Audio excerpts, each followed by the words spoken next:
I found myself transported into a tragic romance novel, becoming the female lead who had been married to the powerful businessman for 3 years, but only in name. In the story, I was hopelessly in love with Ewan Faulkner, but due to the interference of his old flame Rowena Madigan, Ewan harbored deep misunderstandings about me. He used every means to humiliate me, and I endured it all, gritting my teeth. I hadn't read the latter half of the book, so I didn't know how the story ended.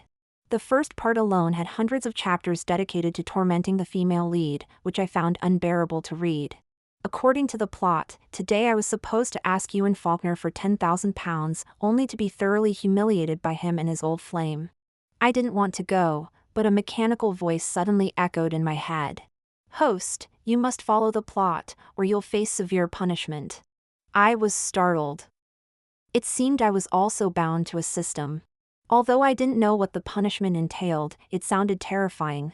Left with no choice, I hailed a taxi to find Ewan Faulkner. I arrived at an upscale gentleman's club.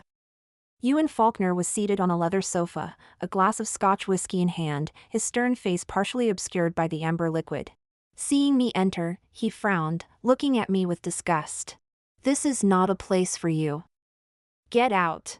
I didn't even want to come here. I rolled my eyes and extended my hand towards Ewan Faulkner. "Ewan Faulkner, give me £10,000, and I'll leave immediately."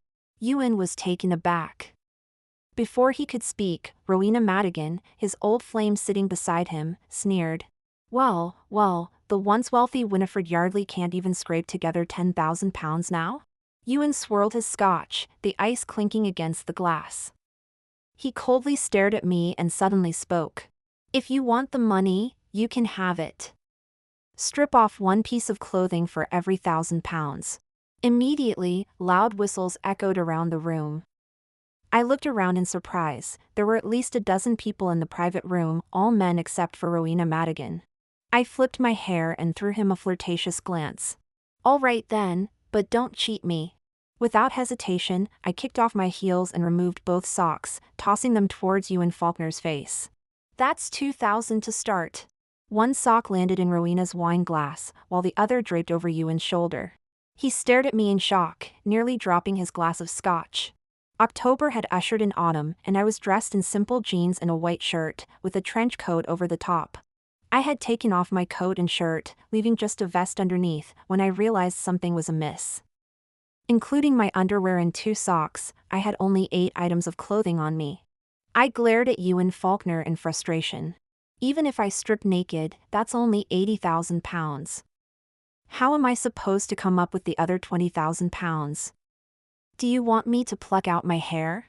Beside us, Ewan's friend choked on a large gulp of whiskey, trying desperately not to laugh. Ewan's face instantly turned ashen.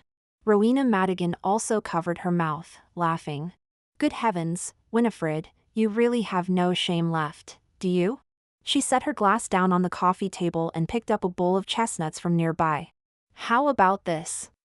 If you can shell this bowl of chestnuts, I'll cover the £100,000. But you can't use any tools, mind you." My eyes scanned the bowl in her hand. They were horse chestnuts, unopened and notoriously difficult to crack. I remembered this scene from the story. The heroine was supposed to shell them until her hands were bloody, moving everyone to pity. The author's thought process was truly bizarre. I walked over and plopped down next to Rowena, popping a chestnut straight into my mouth. With a crisp crack, the chestnut split in my palm. I picked out a few of the more intact pieces and placed them in Rowena's hand. "Here, have some." I quickly bit open 4 or 5 more. Rowena stared blankly at the saliva-covered chestnut meat in her hand, her expression gradually contorting. "Are you mental or something?" Rowena's hand swept out, knocking over the nearby glass of red wine. The crimson liquid spilled across the table, dripping onto her shoes. She frantically wiped her hands with a napkin, then looked down at her shoes, infuriated. "Winifred, you did that on purpose, didn't you?" "Ewan, look what she's done to my shoes." Ewan finally reacted, fixing me with an expressionless stare, his eyes seemingly filled with ice. "Lick her shoes clean, and I'll give you the money." This demand was truly perverse. I didn't want to do it anymore. I was about to stand up when the system suddenly warned, "Host, if you don't follow the plot, you will face forced punishment." I could only crouch by Rowena's feet. She had her legs crossed, and her black velvet high heels were right in front of my eyes. I really couldn't bring myself to do it. In my head, I cursed at the system. Damn it, what forced punishment. Bring it on. The next second, a strong electric current surged through my body. I arched my back and instinctively let out a scream, "Ah." So the forced punishment was an electric shock. It was so painful that I'd rather eat dirt than endure it again. What's the big deal about licking shoes? My scream was so agonizing that everyone stared at me in surprise. Ewan Faulkner's brows furrowed deeply. What are you shouting about? I rolled my eyes and reached out to grab Rowena Madigan's foot, trying to explain. "Ah, it stinks. I'm so excited." Rowena Madigan shrieked and pulled her foot back. "You pervert." Ewan Faulkner couldn't bear to watch anymore. He took out a credit card from his pocket and threw it on the ground. "Get out of here. Stop embarrassing yourself." I picked up the credit card and breathed a sigh of relief. System, it's not that I didn't want to lick the shoe. Rowena Madigan wouldn't let me. This doesn't count as going against the plot, right? The system was silent for a long time before mechanically saying, "Decisions made by characters in the book do not count as you deviating from the main plot." I see. That means I have more room to maneuver. I breathed a sigh of relief, picked up my clothes, slipped on my trainers barefoot, and left the club. Outside, it was pouring rain. I wrapped my coat tightly around me as the phone in my pocket kept ringing. "Winifred, did you get the money? Your father is still waiting for surgery." It was my mum speaking, once the glamorous lady of the Yardley Group, now squeezed into a tiny flat with my dad. After the Yardley Group went bankrupt, my dad had a heart attack and was admitted to the hospital. All our assets were frozen, and I had no choice but to ask Ewan Faulkner for help. I found an ATM in the rain and transferred the money to my mum. She called me, dissatisfied. "Why only £10,000? Your father's surgery costs at least $50,000. What about the rest of the money?" I sighed helplessly. "All right, I'll figure something out." I returned to the Kensington Courtyard house. Ewan Faulkner and I had always slept in separate rooms. In the spacious house, he occupied the second floor while I stayed on the first. Taking advantage of the housekeeper's absence, I sneaked into Ewan's room and rummaged through his cabinet, retrieving several watches, rings, and bracelets. This collection could easily fetch several £100,000 if pawned. I couldn't fathom why the protagonist needed to borrow money. As I tucked the items into my coat, the system voiced its disapproval. "Host, how could you steal?" I glared in response. "How can it be stealing between spouses? Don't you know the law? This is marital property, I'm entitled to half of it." "No, put those things back.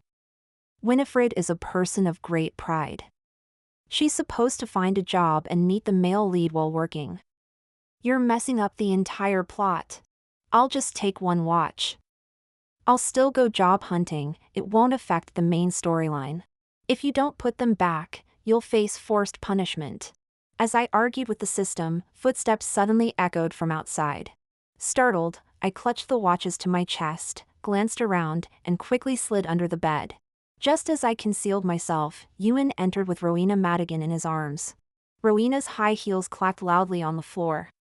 She deliberately made a commotion, raising her voice. "Ewan, darling, carry me."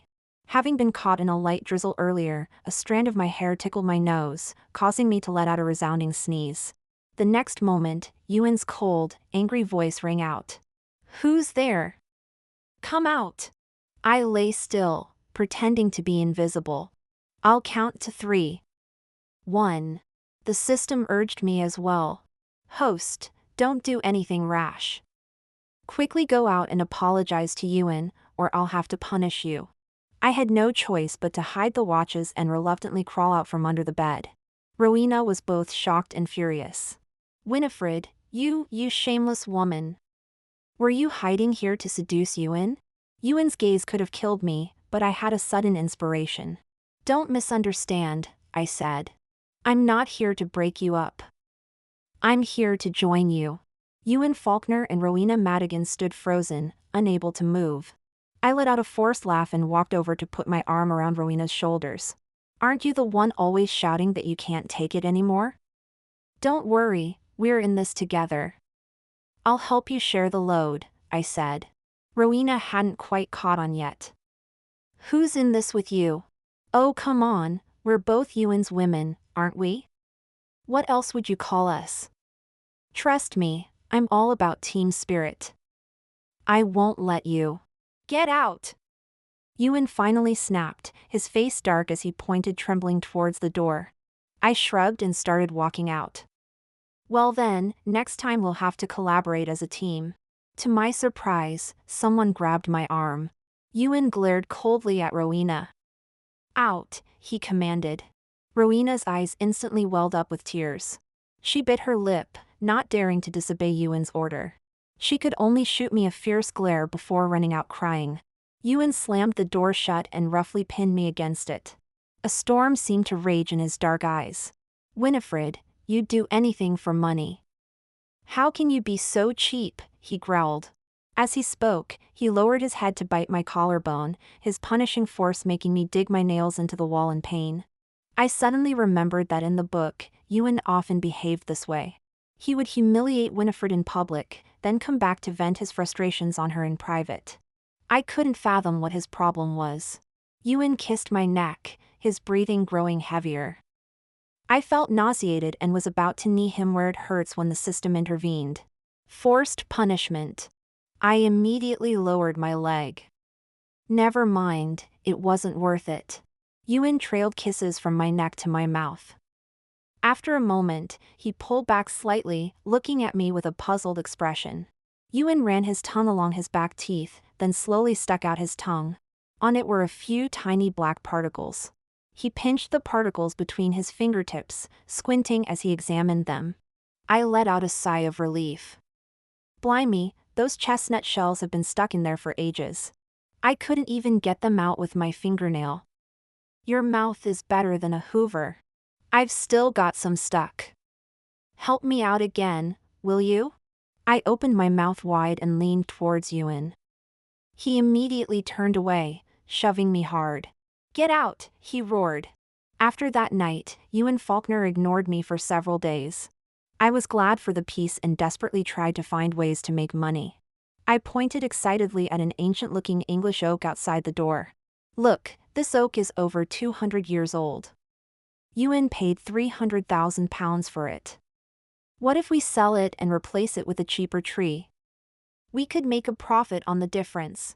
The system immediately rejected my idea, which made me angry. How could a single tree possibly affect the main plot? Host, stop with these ridiculous schemes. You're running out of time. Go find a job quickly. I sensed something was off. What did it mean by running out of time? After pestering the system relentlessly, it finally told me the truth. In 3 months, the female lead will die, and Ewan Faulkner will spend the rest of his life in regret. Inserting you here was, ahem, against the rules, so we can't let the higher-ups find out. Your task is to keep the female lead alive without changing the main plot. I was stunned. What do you mean? How can she live without changing the plot? For a year after your death, Ewan Faulkner will search for you frantically. After 3 years, he'll finally give up, and that's where the story ends. So, if you can survive these 3 years, whatever happens afterwards is of no concern to the higher-ups. The system grumbled, I hate these tragic stories. They always torture the female lead, humiliate her endlessly, and then kill her off. The only revenge on the male lead is to make him regret. What's the point of that regret? Host, you're already dead in the real world. This is your only chance to live, so cherish it. The system pleaded earnestly, and I fell silent.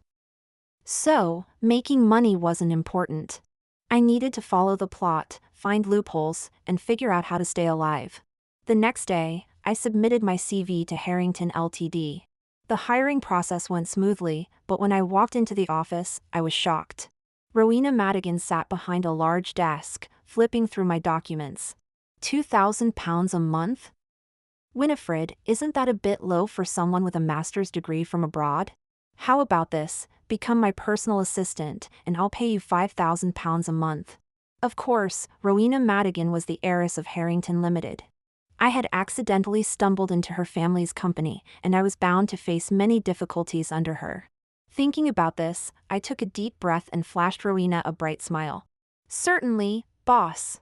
During the afternoon meeting, Rowena Madigan started acting up. After I poured the tea, Rowena picked up her cup, took a sip, and frowned in disgust. Winifred, are you trying to scold me? She snapped. As she spoke, she raised the cup, ready to splash me. In a split second, I leaned forward and took a big gulp from her cup, holding it between my teeth. Ma'am, it's not hot at all. The temperature is just right, I said. Rowena was furious. She grabbed a colleague's cup and threw its contents at me forcefully. That's what you get for being so incompetent, she shouted. Just then, the conference room door swung open, and an imposing figure strode in against the light. I fell back onto the floor, my fringe plastered to my forehead with water. I bit my lower lip, looking towards the newcomer, and let out a soft whimper. Aw, so cold. It was Griffith Madigan, the CEO of Madigan Properties and Rowena's brother, the male lead of this story. My beautiful face, covered in droplets, looked like a white magnolia blossom covered in dew on a March morning. I had perfected the art of appearing utterly pitiful. Sure enough, Griffith's pupils constricted for a moment as he reached out to help me up. Are you all right? He asked. I looked up at him with puppy dog eyes. I'm fine, Mr. Madigan, I replied meekly. Rowena protested, brother, she. Enough. Let her go for now. We'll discuss this after the meeting, Griffith cut her off. The meeting dragged on until evening. As Griffith left the conference room, he paused in front of me. Rowena can be short-tempered. I'll find an opportunity to transfer you to be my assistant, he said. It seems that being a hopeless romantic runs in the family. That evening, Rowena Madigan took me to a dinner party. Across from me sat a portly, middle-aged man with a greasy appearance. Rowena glanced at me and said with a light chuckle, Mr. Castle, this is my assistant, Winifred Yardley. You should discuss the proposal with her tonight. I'm sure Winifred will satisfy you. She has extensive experience dealing with important clients. Her words were laced with innuendo, and Mr. Castle's eyes immediately lit up. He looked me up and down lasciviously and offered me a drink. Miss Yardley, we can certainly work out the contract details. Throughout the dinner, his gaze never left me. Towards the end of the meal, Mr. Castle put on an act of holding his head. At my age, I can't handle alcohol like I used to. Just a little makes me tipsy. Tell you what, I left the contract in my room. Why don't you come up with me to get it, Miss Yardley? I remained standing, and Rowena pulled me aside. Don't worry, he just likes to get a bit handsy and take liberties. He won't actually do anything to you. How about this? If you go up with him, I'll cover the rest of the money for your father's surgery. This deal is very important for the company. In the novel, the female lead naively trusted Rowena. After going upstairs, Rowena would bring Ewan Faulkner to catch them in the act, causing the biggest misunderstanding and rift between them. Host, this is a crucial plot point. You must go up with him. Fine, but you pay first. I took out my bank card from my purse and handed it to Rowena. Transfer the money to this account. Once I receive it, I'll go. Rowena scoffed, Winifred, I've underestimated you. You really will do anything for money. After receiving the bank notification, I took Mr. Castle's arm and led him towards the lift. Shall we, Mr. Castle? Once in the room, Mr. Castle eagerly stripped off his shirt, then rubbed his hands together as he looked at me. Take off your clothes yourself, he said. I nodded. All right, goodbye, I said, turning to leave. The system panicked. Forced punishment warning, forced punishment warning. Just as my hand was about to grasp the doorknob, a strong electric current surged through my body. Mr. Castle lunged forward to embrace me, and I used all my strength to grasp his hand in return. Then, like two grasshoppers tied to the same string, we convulsed on the floor as the electric current flowed through our bodies. Ha! Bet you didn't expect that. The human body can conduct electricity. That was my strategy. After lying on the floor for quite a while, Mr. Castle stared at the ceiling with glazed eyes, questioning his life choices. I turned my head to look at him. Hey baby, I'm here, I said, propping myself up and crawling towards him. Dark, ferocious, and twisted, Mr. Castle screamed and scrambled backwards on all fours. Stay away! Stay away! He yelled. Just then, hurried footsteps could be heard outside, accompanied by Rowena Madigan's sobs. I'm sorry, Ewan. It's my fault for not watching her closely. I warned her that Castle was no good, but who knew she'd sneak up to his room for a commission after we left the hotel. Bang! The door burst open just as I was lying next to Mr. Castle. Mr. Castle was shirtless, my clothes were disheveled, and we were both panting with messy hair. Ewan Faulkner's eyes immediately reddened at the corners. He came over and yanked me up, slapping me twice across the face and gripping my neck. His voice was hoarse as he spoke. Winifred, how could you be so cheap? Rowena Madigan frowned, looking at Mr. Castle lying on the ground nearby. Mr. Castle, Winifred is a married woman. How could you do this? According to the original plot, Mr. Castle would have vehemently denied it, claiming that I had seduced him, causing an even deeper misunderstanding between Ewan and me. Now Mr. Castle was clearly stunned, shaking his head desperately as he tried to explain. I haven't, you're talking nonsense, nothing happened between us. Rowena was taken aback, her eyes widening. Do you think we're fools? If nothing happened, why did you take your clothes off? Mr. Castle grew frantic. The room was too hot, that's why I took off my clothes. It has nothing to do with her. I only brought her here to sign the contract. We really didn't do anything, Miss Yardley, please tell them the truth. Ewan Faulkner grabbed my collar, and I turned my head away from him, feeling wronged. Forget it, let him think what he wants. Mr. Castle was on the verge of tears, glaring at Rowena. I don't care what game you're playing, but don't drag her into this with me. Mr. Faulkner, I've always been an upright person. You can't smear me with this kind of filth. Mr. Castle's expression was urgent, looking at me as if he couldn't get away fast enough. Ewan's expression softened slightly, his furrowed brow relaxing. Mr. Castle quickly signed the contract and shoved it into my hands. Miss Yardley, I'm a person who values my reputation. To avoid any suspicion, please have someone else from the company deal with me in the future. I really don't want to see you again. In my mind, I asked the system, he insisted on explaining himself, so it doesn't count as me changing the plot, right? System, I suppose not. As we left the hotel, Rowena looked utterly confused. Ewan ignored her and roughly pushed me into the car. You embarrassing thing, go home now. As the car door closed, Ewan grabbed my chin, his dark eyes intense. Winifred, for money, anyone will do? I remained silent. Ewan leaned in close, and I felt a wave of nausea from the alcohol. I let out a loud, unladylike burp, the smell of food and whiskey hitting Ewan's face. Though I couldn't defy Ewan Faulkner, I could always find ways to disgust him, hoping he'd give up on the idea of touching me. Unexpectedly, tonight Ewan seemed like a different person.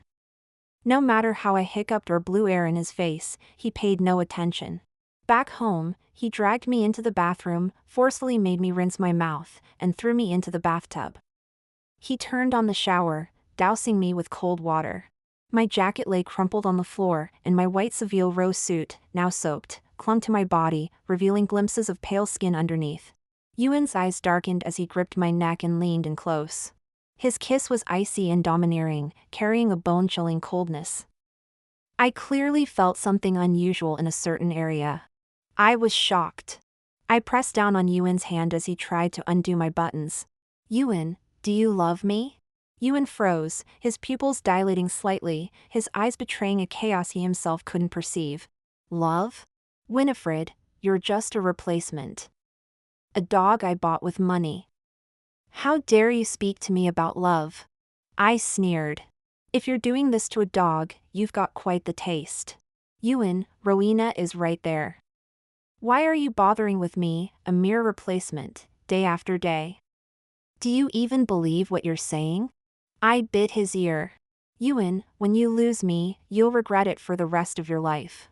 Ewan recoiled as if burned, stumbling back a large step and shaking me off awkwardly. Winifred, you're taking yourself far too seriously. Ewan stormed off angrily. I lay in the bathtub, filled it with hot water, and let out a long sigh of relief. After that day, as if to prove he didn't care about me at all, Ewan Faulkner's attitude towards me worsened. Instead, he began to pay extra attention to Rowena Madigan. Rowena was extremely pleased with herself and called me into her office.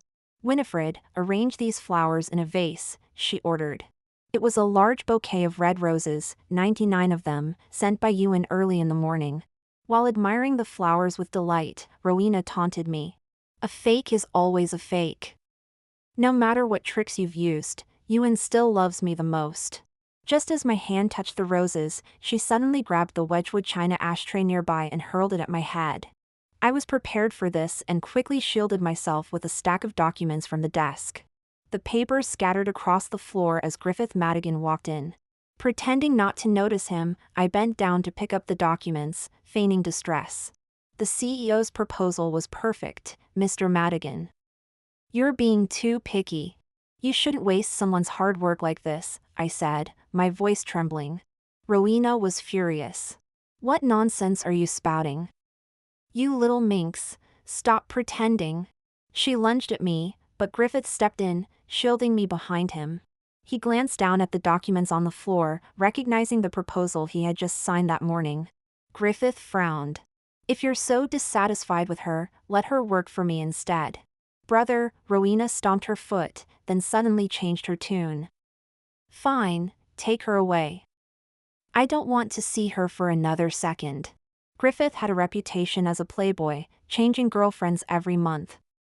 Seeing his interest in me, Rowena was eager for us to get involved so she could report it to Ewan.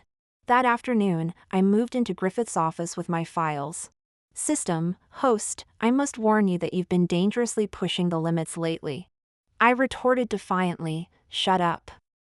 The plot required me to enter Griffith's office, so why did I need to take that hit? System, taking that hit was meant to make you appear vulnerable, triggering Griffith's protective instincts and increasing his affection for you. The system glanced at Griffith's affection level above his head and promptly fell silent. Griffith Madigan's office had a display cabinet with several trophies inside, alongside a photograph. In the photo, Griffith was wearing only swimming trunks, showing off his well-defined six-pack abs, holding up a trophy and waving to the crowd. My heart skipped a beat. This was perfect. Griffith seemed to be an excellent swimmer. 3 months from now, Rowena Madigan would have someone push me off a cliff into the sea. I had to learn how to swim within 3 months if I wanted any chance of survival. I let out a gasp, covering my mouth. Oh my goodness, Mr. Madigan, you're incredible. I absolutely love this. I've always wanted to learn. Could you teach me, please? Griffith looked surprised. You really want to learn? It's rare to find girls interested in this. I nodded enthusiastically, gazing at him with admiration. I'd love to learn. Please, you must teach me. Griffith's eyes sparkled with delight as he patted my back approvingly. Winifred, of all the girls I've met, you're the only one interested in diving. Don't worry, I'll make sure to teach you well. Wait, diving? I must have water in my brain to want to learn diving. I felt like crying and desperately called out to the system in my mind. Shock me, punish me, I don't want to learn diving. The system gloated. Griffith Madigan's affection for you continues to rise. Your interactions were originally glossed over in the book. As long as you accumulate enough affection points, it doesn't violate the main plot. Griffith had a decisive personality. After work, he immediately took me to a shopping center to buy professional equipment, then to his private swimming pool. Before diving, I needed to learn how to swim. Griffith taught me swimming very seriously, and I had no choice but to accept. Oh well, I didn't have money anyway. Now I had a free opportunity to learn swimming. I could find excuses to avoid diving later. I'm always busy, working during the day and swimming in the evenings. When I get home with my hair still damp and change my clothes, Ewan Faulkner immediately senses something's amiss. One day, as I return home with my half-dry long hair, Ewan calls out to me. He's sitting on the living room sofa, the lights off, sipping Scotch whiskey. I can only see the faint glow of the amber liquid in his glass. "What have you been up to lately?" he asks. Not wanting to engage in much conversation with him, I make up an excuse. "Learning a new skill." Ewan's temple twitches as he sets down his glass of whiskey. "What kind of skill?" I start talking nonsense. "Synchronized swimming. Since you're so fond of the bathtub, I thought I'd put on a show for you in there next time." Ewan suddenly loses his temper, sweeping everything off the coffee table with his arm. He pulls out a stack of photos from his pocket and throws them on the table, gritting his teeth as he says, learning from Griffith Madigan, "Are you?" The lights come on as Ewan strides over, grabs my hair, and drags me to the sofa, throwing me roughly to the floor. I land with a thud, loose strands of hair falling across my forehead. I let out a soft moan. "Aw, that hurts." Realizing it's Ewan in front of me, not Griffith, I quickly shut my mouth and lean in to look at the photos on the coffee table. Sure enough, the photos show scenes of me and Griffith together over the past few days, clearly taken by Rowena Madigan. "Winifred Yardley, you're truly revolting," Ewan says, his expression cold and disgusted as he looks at me. I roll my eyes. "What do you want, anyway? If you dislike me so much, why can't we just get divorced?" "Divorce? Don't even think about it." Ewan stands up, his face dark as he walks towards me. I scramble to my feet and run. Ewan pauses for a moment, then gives chase. We end up running circles around the sofa like children playing tag. I get more excited as I run, realizing that all those swimming lessons haven't been in vain. My lung capacity has improved significantly, I'm not even out of breath. After a few laps, Ewan probably feels this is beneath him. He stops, his face ashen. "Winifred, come here." I stood still, knowing that according to the script, Griffith Madigan had provoked intense jealousy in Ewan Faulkner. He was supposed to beat me, then drag me to bed, and subsequently confine me at home, preventing me from going out. I didn't want to follow this plot. I raised both hands. "Ewan, let's talk this through properly. Don't hit me, and I won't run away. How's that?" Ewan Faulkner's face remained expressionless. As I continued to ramble on, Ewan suddenly pushed off the sofa with one hand, effortlessly leaping towards me. He grabbed my neck with one hand, and as I quickly raised my hands to shield my face, he bent down to kiss me. This kiss wasn't as rough as I had imagined. It was gentle and lingering, carrying an indescribable feeling. I was stunned, my mind suddenly flashing back to how they were when they first got together. Winifred Yardley and Ewan Faulkner had met through an arranged date.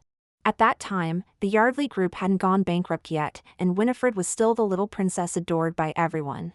She fell in love with Ewan at first sight, and after their marriage, they seemed to have had a few happy days. Until the Yardley group suddenly went bankrupt, implicating the Kensington group. Ewan fiercely questioned her if she had planned it all along. Later, when Rowena Madigan returned, the two grew apart. I sighed. "Well, if there's anyone to blame, it's you for being so foolish, getting played by a supporting character. Who knows how you made all that money anyway?" I pushed Ewan, but he didn't budge. I chuckled softly. "Ewan, admit it. You love me." As expected, Ewan immediately let go of me as if electrocuted, his face darkening as he shouted, "Get out! Get out of here!" After I went upstairs, I heard Ewan calling Rowena Madigan. Rowena arrived quickly, deliberately making a lot of noise upstairs. I covered my ears and slept soundly through the night. I suppose my threats must have gotten to Ewan Faulkner, as he hasn't been rough with me lately. At the company, Rowena Madigan continues to find ways to make things difficult for me every day, as usual. I've managed to defuse most of her attempts without much harm, and I've even deliberately made phone calls to my solicitor in front of her. "Mr. Brewer, what can I do if my husband refuses to divorce me? Property? Oh, I don't care about the property. I just don't want to live with him anymore, but he won't agree. Would filing for divorce help? He just won't let me go." It's so frustrating. Rowena let out a shriek and rushed over to knock the phone out of my hand. Winifred, what rubbish are you spouting? Ewan doesn't love you at all. He only has eyes for me.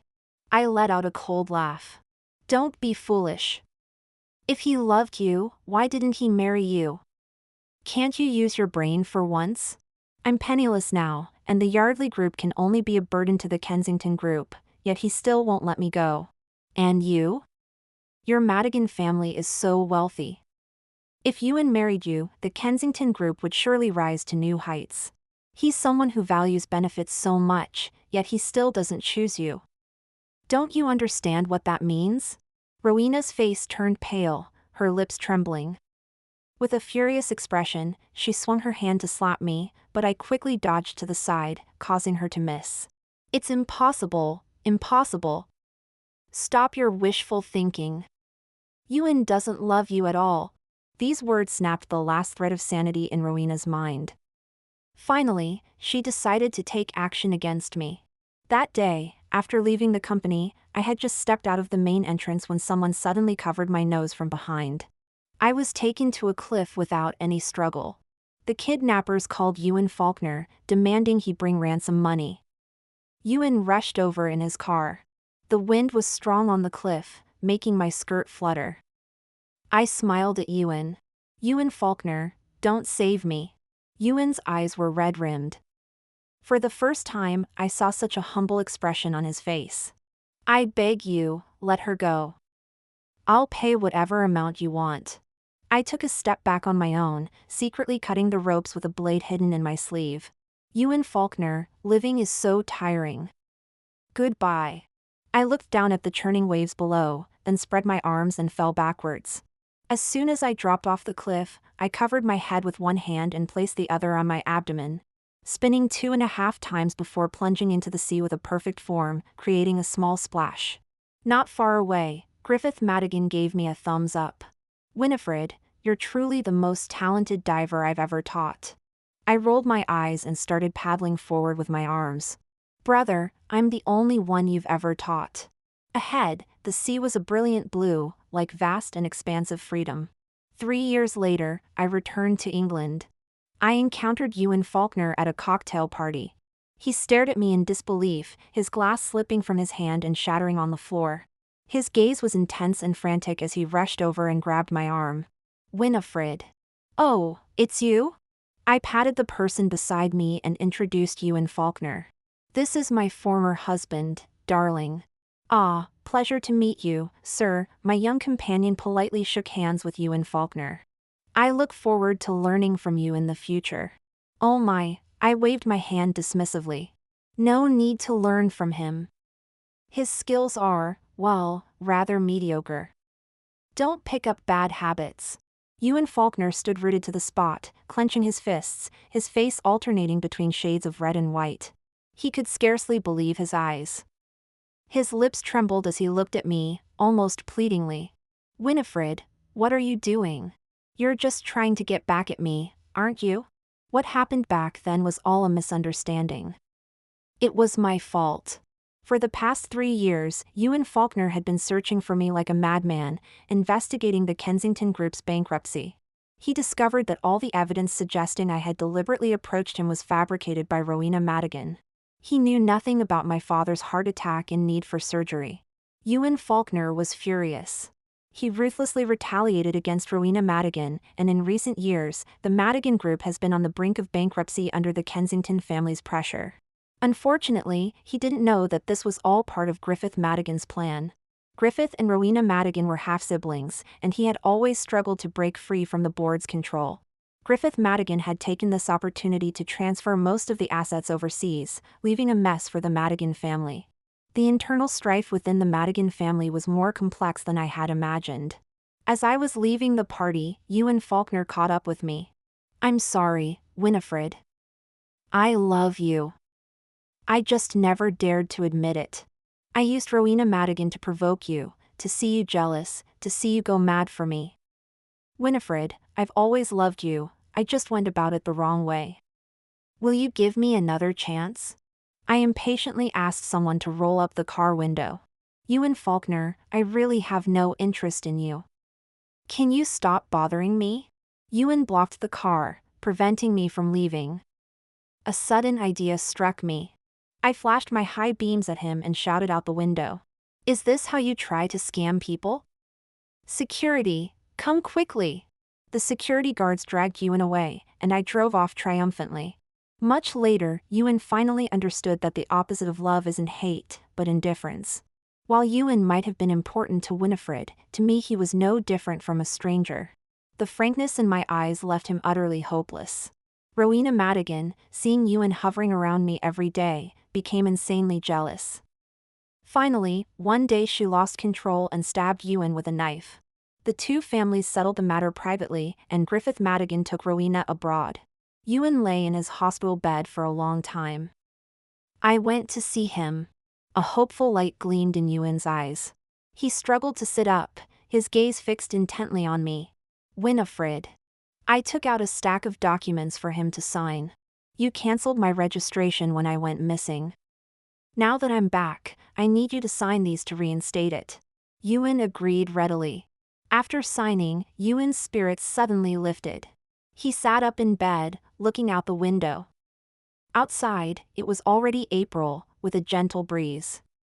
Hope seemed to have rekindled in his heart as well. Now that your registration is restored, Winifred, we were never divorced, so are you still my wife? I nodded. Of course I am. After all, the doctor said you don't have long to live. After you die, I'll inherit all your assets and live happily ever after.